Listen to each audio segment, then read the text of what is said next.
башида ба 20 солагии қабули фармони президенти ҷумҳурии тоҷикистон дар бораи тадбирҳои баландбардоштани мақоми зан дар ҷомеа ва ҷараёни амалишавии ин санад гурӯҳи кории раёсати кор бо занон ва оилаи мақомоти иҷроияи ҳокимияти давлатии вилояти хатлон ба ноҳияи фархор ташриф оварда нахуст аз фаъолияти корхонаи дӯзандагӣ дидан намуданд. корхонаи мазкур бо пешниҳоди мақомоти иҷроияи ҳокимияти давлатии ноҳия ва ҷалби соҳибкорони маҳаллӣ сохта шуда ҳафтаи гузашта мавриди баҳрабардорӣ қарор гирифтааст. дар корхона 25 нафар занон ва бонувони маҳаллӣ ба кор ҷалб гардида ба шуғли писандидаашон фаро гирифта шуданд.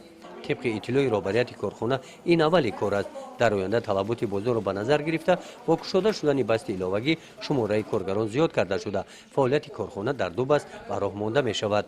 با مقصد شناسایی با سطح کسب آموزی کلانسالان و جوانان و مطابق گردانیدن سطح کسبیت آنها و طلبات بازار مهنت، گروه کاری همچنین با فعالیت فیلیالی مؤسسه دولتی مرکز تعلیمی کلانسالان تاجیکستان در ناحیه فرخار شناس گردیدند. در مرکز مذکور 32 نفر زنان بیشغل خانه‌نشین برای از خود نمودن هنرهای مردمی و کورس‌های آموزشی فرا گرفته شدند. اینجا نمونه کارهای دستی زنان گذاشته شدند. در کورس‌های کوتاه مدت دوزندگی، بافندگی، چکندوزی، خوب زردوزی، قراقدوزی با کورس ها قبول کرده می شود و در مدت کوتاه در مدت 2 ماه آنها کورس های قبول کرده شده رو هنرها رو آموخته برای خدمت به خلق آماده می شوند. در نمایش هنرهای مردمی که نزد بینای مقامات اجرایی حکومت دولتی ناحیه برگزار کرده شد، نمونه کارهای دستی زنان و بانوان فرخاری انا همین گونه پیشنهاد گردیدند.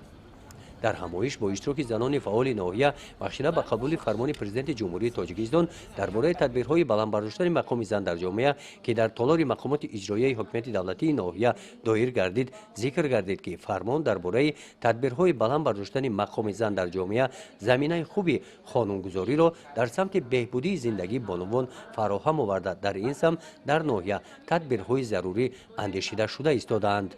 من فکر میکنم که از 591 نفری که زنان که در همچون کادرهای روباری کننده در ناحیه فرخار فعالیت کرده ایستادند، در البته این اونقدر نسبت به شماره اهالی ناحیه بگیریم بسنده نیست. در ساحه خدمت دولتی که 150 نفر در خدمت دولتی کار و فعالیت کرده ایستادند، 15 نفر رو خدمتچیان دولتی از جمله زنها می باشند و در آزمون‌های نوبتی البته سهم زنان را باز زیاد خواهیم کرد.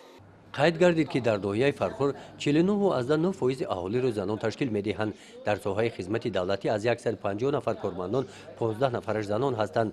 در این همایش اوید پیشگیری ظهورات نامطلوب جهان امروزه و روشوی اویله‌ها و توسط برگزاری چهاربینی‌ها آموختن تجربه اویله‌های نمونوی برای مستحکمی اویله‌ها پیشنهادهای مفید کرده شدند. همچنین تاکید کرده شد که در تربیت فرزندان سهم مادران کلان می باشد. در همایش با 28 نفر زنانی که در رشد ساحه‌های اقتصادی و اجتماعی ناحیه سهم ارزنده دارند، افتخارنامه‌های ریاست کار با زنان و اعلای مقامات اجرایی حاکمیت دولتی ولایت ختلان تقدیم کرده شدند. گزارش خواجه نظریف خدای نظر ظهورف از ناحیه فرخار برای برنامه اطلاعاتی نوید.